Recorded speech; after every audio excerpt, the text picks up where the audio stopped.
This happened a few weeks ago. I had just moved back to my hometown, feeling a mix of excitement and unease. I was familiar with the streets, but I wasn't sure I could face the memories attached to them. My plan was to explore hidden tales for my podcast.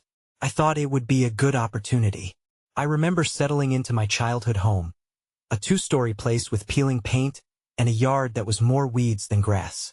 The walls felt different now. I went up to the attic to search for old family recordings. It was dark and musty. I shoved boxes around and then I saw a dusty old tape hidden inside an old radio. I should have left it alone. When I played it back, disturbing sounds filled the room. There were voices that whispered faintly, but I couldn't make out the words.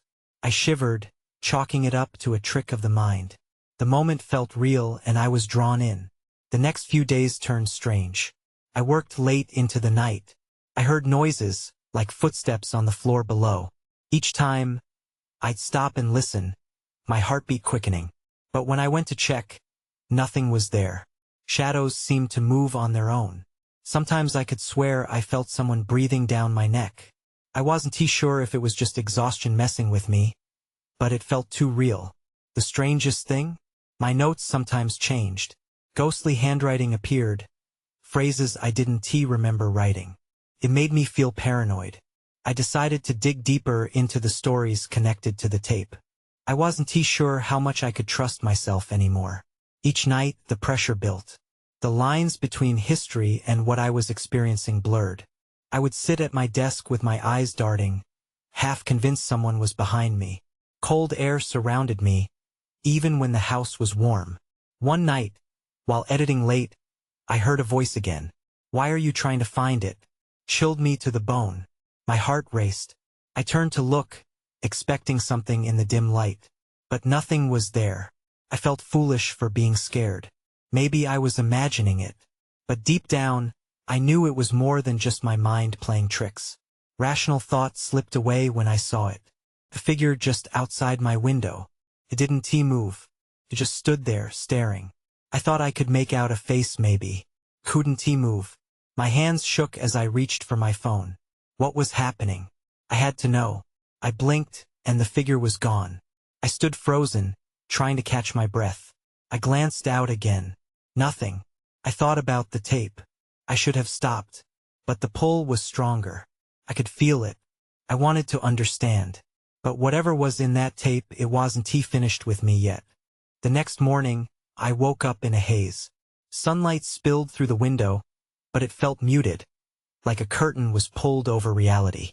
I grabbed my phone, hoping to shake off the remnants of the night.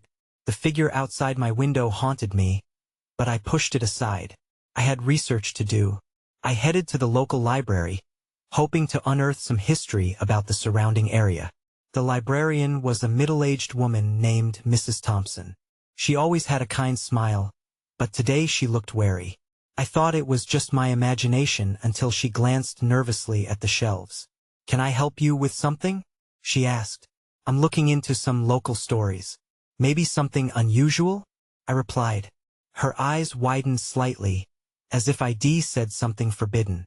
"There are some tales, sure, but not everything is meant to be uncovered." Her voice dropped to a whisper. "Like what?" I pressed, my curiosity piqued. "The old Peterson house is one. It's been empty for years. They say it's cursed," she said, glancing towards the window as if expecting something to jump out at her. My heart raced. I needed to know more, but she seemed reluctant to share anything further. "What happened there?" Mrs. Thompson hesitated. "I really shouldn't. People went missing. Some say they heard voices calling for them. Just forget it." I didn't want to push. I left the library with more questions than answers. The Peterson house. I remembered it vaguely from my childhood. Was it the same place I'd heard whispers about in school? My resolve to find the stories was sinking deeper. Later that evening, I found myself back in my yard, staring at my dusty radio. It sat there, silent but imposing. Breathing deeply, I hesitated before I picked it up. I had to know what was on that tape. Maybe it wasn't just a random collection of sounds. I plugged it in and pressed play. The static crackled to life, followed by those eerie whispers. Why are you trying to find it? The voice echoed in my mind. Then I heard something new. A name. Elena. It was clear as day. Heart pounding, I pulled out my notes. I didn't remember writing that name, yet there it was, scrawled in the same ghostly handwriting I'd seen before. I was unnerved. Who was Elena? And why was she linked to the tape? A sense of dread washed over me. Suddenly, a loud crash sounded from below. I froze. My gut twisted with fear. Grabbing my phone, I crept down the stairs, straining to listen. The house was dark, and shadows lurked in the corners. When I reached the bottom, I saw it. The front door stood ajar, swinging slightly as if someone had just left. My mind raced. Maybe it was my imagination again? Or was something coming for me? I stepped cautiously toward the door, peering into the night. The air felt heavy, charged. I took a breath. Hello? Nothing answered except for the wind rustling through the trees. I knew I needed to act quickly. I couldn't let whatever this was linger. I had to find out who Elena was. She had to be connected to the tape. But then I realized she might not be the only one. I turned back to the house, ready to dig deeper into my family's past. Maybe, just maybe, I would find something that would finally give me answers. But as I stepped back, I caught sight of something in the corner of the room, something dark, something watching. My breath hitched. I wasn't alone in the house after all. I squinted into the dark corner. My heart pounded against my chest as I tried to identify the shape lurking there. Was it a trick of the light, or was there truly something present? I edged closer, tension coiling in my stomach, prepared for anything. Is anyone there? I called out, my voice shaky despite my best efforts to sound brave. No response came, just the chilling silence that enveloped the room.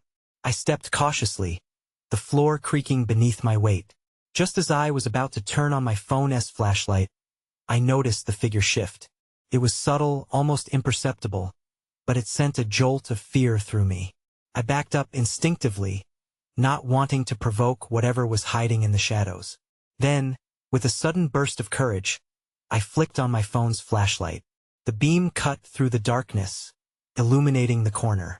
But the space was empty. My mind reeled. Had I imagined it? I took a step back, uncertainty flooding my thoughts. Was I losing my grip on reality? Was this all connected to the tape? Or was it just the pressure of the past weighing on me?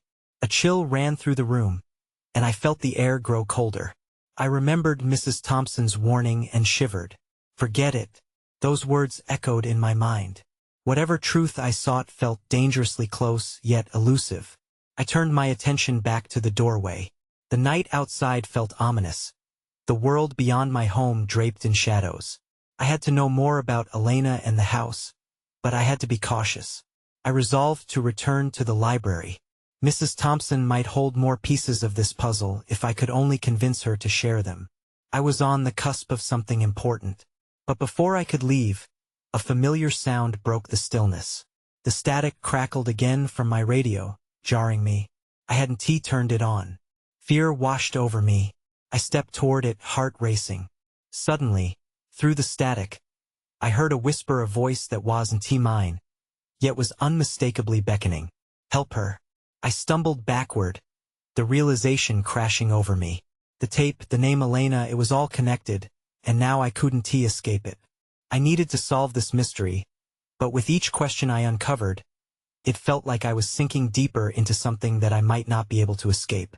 Just as I turned to grab my keys, the temperature in the room dropped sharply, frost creeping over the windows. Then came the unmistakable sound of footsteps from the hallway. They were slow, deliberate, and growing closer. I spun around, my heart racing. Someone or something was in my house.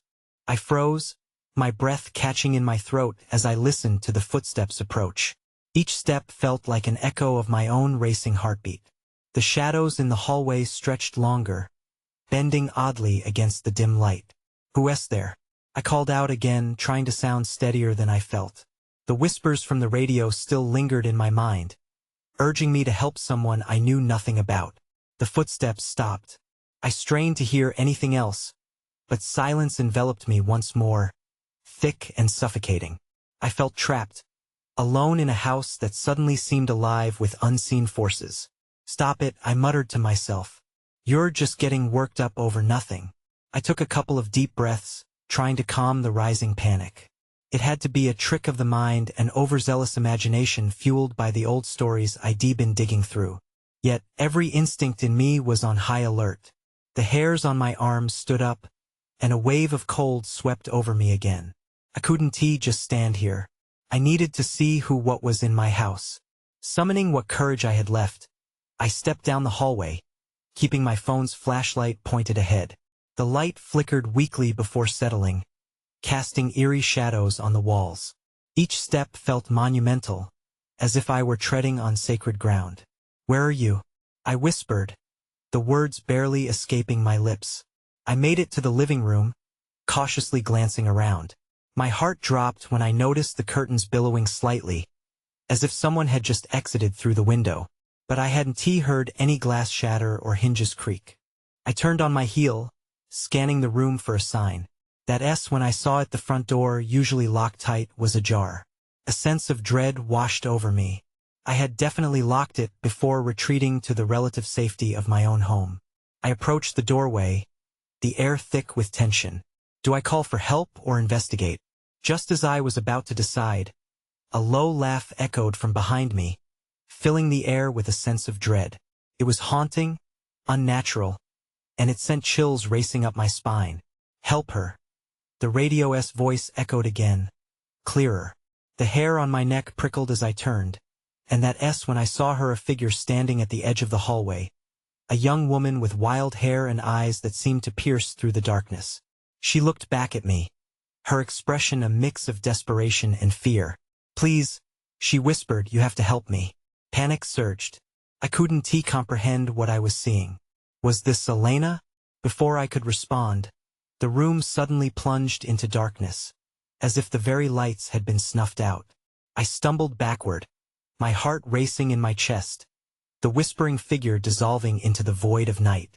I was no longer alone, yet I felt more lost than ever.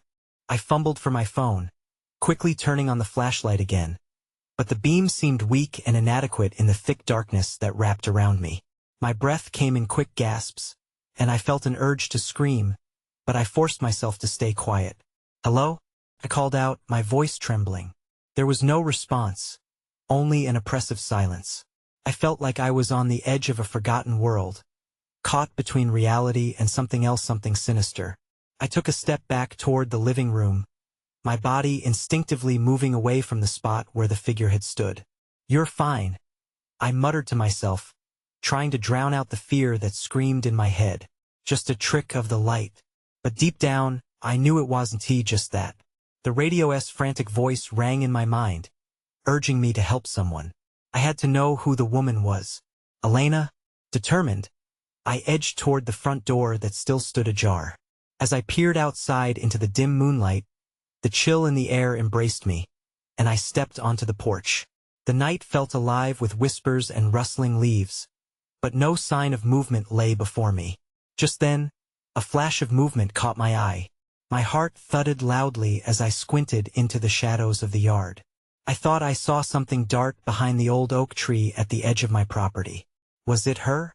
"Wait," I shouted, instinct taking over. I took a cautious step forward, then another. The darkness devoured the distance between me and the tree. I strained my ears, hoping to hear some response. But then, something else caught my attention. It was a soft, almost pitiful whimper. My stomach flipped. It was coming from behind the tree. I approached slowly, every muscle tensed with anticipation. As I rounded the trunk, flashlight beam cutting through the darkness, I found myself staring not at the woman, but instead, an empty patch of grass littered with what looked like torn fabric material similar to the dress the figure had worn. My breath hitched in my throat. Fingers shaking, I picked up a piece of the fabric. It was stained and torn, unmistakably a part of her dress. "Where are you?" I whispered, both to the darkness and to the woman who seemed to have vanished before my eyes. My instincts screamed that I was in breach of some boundary, intruding on something sinister. A heavy weight dropped in my gut. Something was very wrong. Suddenly, The flashlight flickered and dimmed. I tried to change the batteries, but my hands were shaking so badly I could barely manage it. Just as I got it working again, a shadow moved behind me. I spun around, heart pounding, and when I saw her again standing at the edge of the porch, eyes wide and filled with terror. "You need to leave," she whispered urgently, her voice barely audible against the chilling wind. "Leave? What do you mean?" I replied, fear clawing at my throat. But before I could grasp what was happening, she vanished again, leaving only echoes of her warning dancing in the air. My pulse quickened, the electrifying tension filling the air. Something was coming. Something was in the dark, watching us both.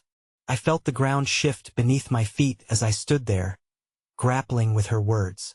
The air was heavy with a sense of urgency, a dread I couldn't shake. What did she mean by leave? I turned back toward the darkened yard, the torn fabric still clenched in my hands. I stepped off the porch, heart racing, ready to confront whatever was lurking in the shadows. My mind was a whirlpool of questions. Was Elena in danger? Was that figure behind the tree a threat? Slowly, I approached the oak tree again, the flashlight flickering in and out, a distraction in the deep night. I needed to focus. I crouched down, scanning the area for any sign of movement, any evidence of the woman I had seen so clearly just moments before. Then I noticed something that sent chills crawling up my spine. There were small footprints around the base of the tree, barely visible in the soft earth. They seemed to vanish deeper into the woods. I felt a pull toward that darkness, an inexplicable urge to follow them. But dread coiled tight in my stomach. I took a hesitant step back when I heard a soft rustling sound nearby. Instinctively, I shined my flashlight toward the noise, my hands trembling as I gripped it tightly. The beam swept across the underbrush, illuminating the shadows. And then I saw them, two eyes reflected in the light, watching me with a hunger that made my heart stop. They weren't human. Panic surged within me. "What are you?" I gasped, backing up slowly, the fabric slipping from my fingers and fluttering to the ground. And just as suddenly as they appeared, the eyes faded into the darkness, leaving me alone once more. I wanted to run, but my legs felt stuck. I finally tore my gaze away from the woods and bolted back toward the house.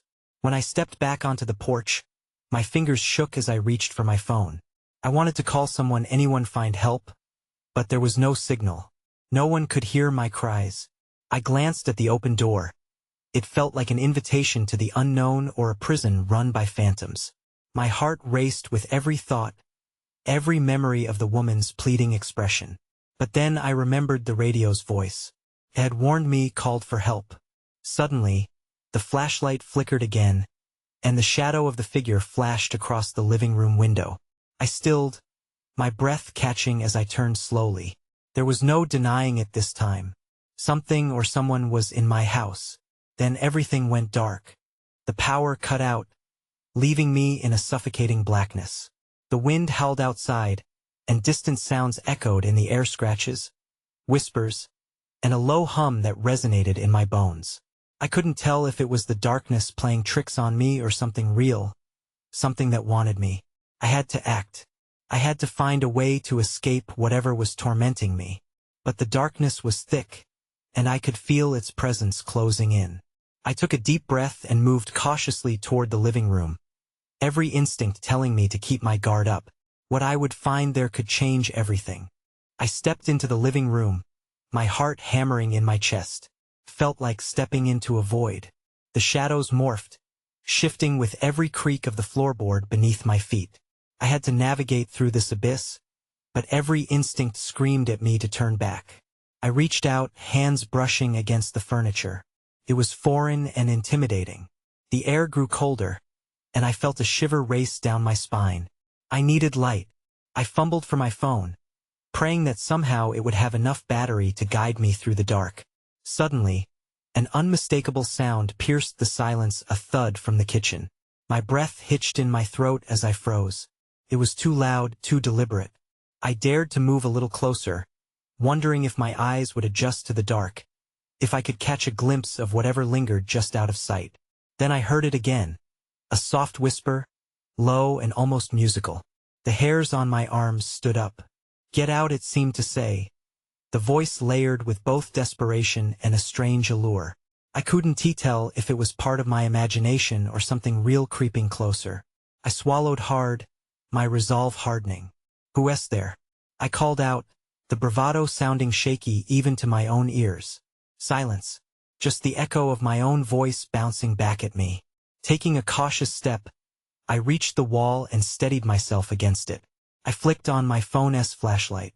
A beam shot through the darkness, illuminating the kitchen doorway. My heart dropped. Something was there, an outline in the shadows. It was a figure, lanky and elongated, blending with the grays of the room. I could see it shift slightly, the outline moving like a shadow from a nightmare. A flash of recognition hit me. It looked like the woman from the yard, the torn fabric, the wild eyes filled with fear. But this time she wasn't just a vision. "Are you?" I started, but the figure raised a hand, cutting off my words. "All of you must leave," she hissed, her voice threading through the air like smoke. "He's coming." My mind raced. Who was coming? Before I could gather my thoughts, the power flickered back on. The lights buzzed to life, revealing the kitchen in stark clarity. But what I saw made me take a step back in horror. The walls were covered in newspaper clippings, each one detailing gruesome accidents and mysterious disappearances. The photos were yellowed with age, but the stories they whispered felt fresh, biting. In the center of it all, a large shadow loomed, the figure of a man. His features blurred but filled with malice. Before I could react, the lights dimmed again, plunging me into half-darkness. Whispers flooded my mind and filled the space around me, rising to a deafening crescendo. I felt the ground beneath my feet tremble. "Leave now." The woman's voice was a desperate shout, echoing through the chaos. Fear gripped me, primal and raw.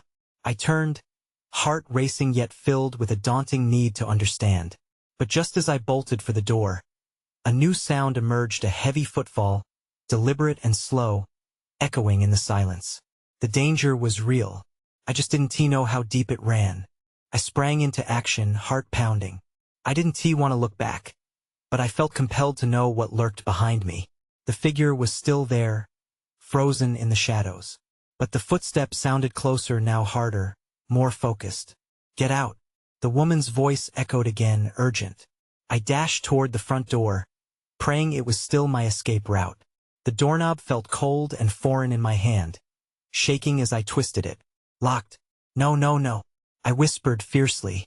I pulled, yanked, but it wouldn't budge. Panic surged through me. The whispers intensified around me, a chorus of warning that sent chills racing down my spine. Suddenly, I felt a presence behind me, heavy and suffocating. I forced myself to keep moving, shoving against the door, but there was no way out. I could feel my pulse thrumming in my ears. The air grew thick with something dark. Then, I heard it. A low, deliberate breath, filling the space behind me. "You should have listened," it rasped. It wasn't the woman. This voice was deeper, coated in a sinister calm. I turned just enough to catch a glimpse of the figure emerging from the shadows. He donned dark clothing, and his face remained hidden, but I could sense the anger radiating from him. Clung to the air, suffocating. "Who are you?" I managed, my voice shaking despite my attempt at bravado. "Someone who should been forgotten." He stepped closer, the slant of the light revealing glimmers of steel in his eyes. "Now you're in my domain." Increasingly curious, and all the more foolish, the woman in the shadows wailed. "Run." He won't stop. She was frantic now. That was all I needed. I turned back to the door and slammed my shoulder against it, desperation fueling my strength. It budged slightly. I threw my weight into it again, feeling the adrenaline rush surge in every muscle. With one final push, the door cracked open, but the man's hand shot out, grabbing my wrist in a grip like iron. "Not so fast," he growled. I screamed, wrenching my arm free just as he stumbled back. With my heart racing, I bolted through the doorway into the cool night air. The street felt surreal, bathed in moonlight and quiet. For a moment, I thought I was safe.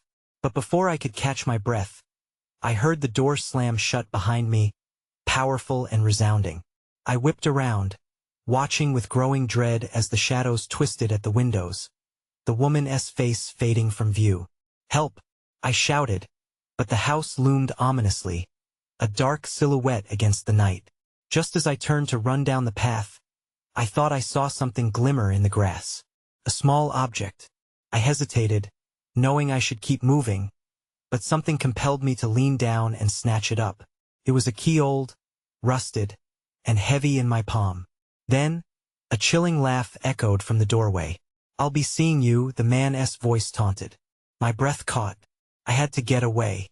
But now I had a puzzling key in my hand. What did it unlock? Would it lead me deeper into danger or perhaps to a way out? I didn't know, but I knew I had to find out before he found me again.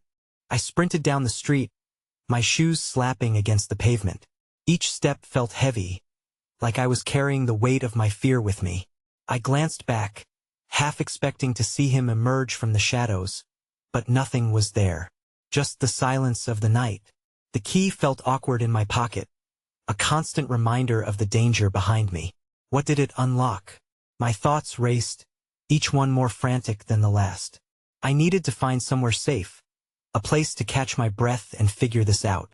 I spotted an alleyway to my left and veered into it, driven by instinct. I pressed myself against the cold brick wall, trying to steady my shaking hands. The key dug into my palm, and I pulled it out, holding it up to the dim light. Despite its rust and age, it felt significant. But significant for what? A loud crash echoed from the house I had just fled. It sent a jolt of adrenaline through me. He was already coming after me, of that I had no doubt. I could hear the distant rage in his footsteps, quickening and growing louder. Taking a deep breath, I turned my attention back to the key. I examined it closely, running my fingers over the grooves. It reminded me of an old lock I had seen once, one from the basement of my childhood home. It was supposed to be sealed off, but my curiosity always got the better of me. What if it fit that lock? The thought was wild, but it also sparked something inside me.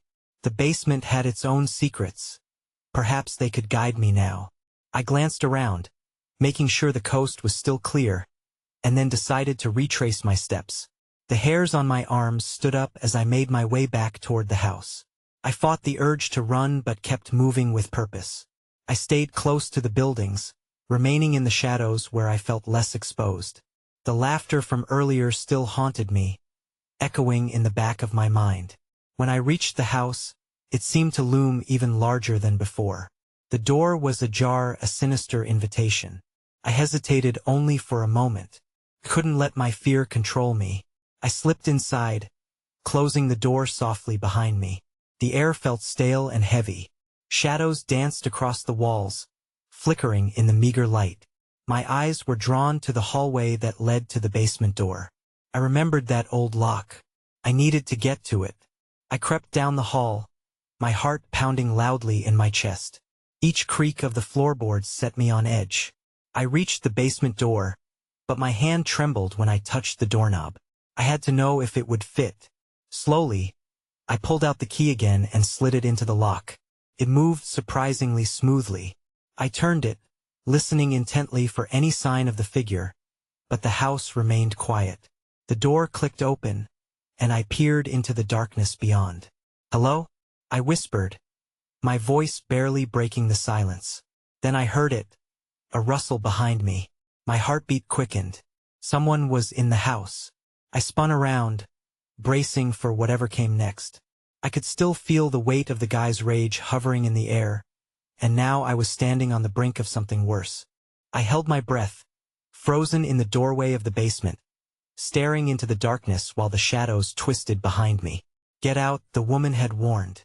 But I was already here, too far in to turn back, yet not willing to be caught in the open again. With a surge of resolve, I stepped cautiously into the basement, letting the door close slowly behind me. The dark seemed to swallow any trace of light that remained. I reached out tentatively to feel my way along the wall, every sense alive with apprehension. I didn't want to make a sound. There was danger in noise now, and the house felt alive with shadows, tightening around me like a grip. As I progressed deeper, I stumbled over something cold and hard. I knelt to feel a dented metal box, perhaps part of an old set of tools long forgotten.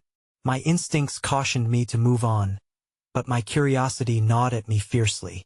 I fumbled with the latch, breathless, and with a yank, it popped open. Inside lay a scattering of old photographs and crumpled papers. I rifled through them quickly, desperate for anything that might explain what had happened to Elena or to those before me. In one photo, a group of people huddled together, their faces filled with joy, but next to them, a shadow loomed by the door, a figure blurred and indistinct, but menacing.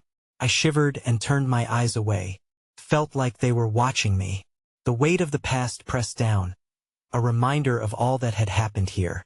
Then I noticed a note tucked between the photographs, its edges yellow and frayed. With shaking hands, I unfolded it, the harsh light of my phone revealing hurried scrawl. "It knows your name. Don't let it in." My gut twisted with unease. Who had written this? Did it relate to me or to Elena? I felt a presence behind me, something that shouldn't be there, and spun around to face the darkness. "Show yourself," I demanded, the bravado barely masking my fear. Nothing responded, but the air felt thicker, charged with anticipation. The last of my courage began to ebb, washing away with each passing second. I had to act, have to find a way to escape the house's grip on me. Just as I turned to leave, the door to the basement creaked open, casting a sliver of light on the stairs. In the last sliver of illumination, I saw it was him, the shadowy figure standing at the threshold, blocking my only escape. "You really shouldn't have come back," he said, voice deep and resonant, filled with something sinister. Once again, Elena's warning echoed in my ears, urging me to move, to get out. I bolted toward the back of the basement, my pulse racing. I needed a plan, something to buy me time. I grabbed a nearby shovel, the only tool I could wield, hoping that it would lend me some semblance of power. He advanced slowly, a predatory grace to his movements, his smile cold and mocking. "You think you can fight me?" There was no mistaking his contempt. "You're just another curious soul, drawn to the stories of the unwritten. Such a shame to see it end like this."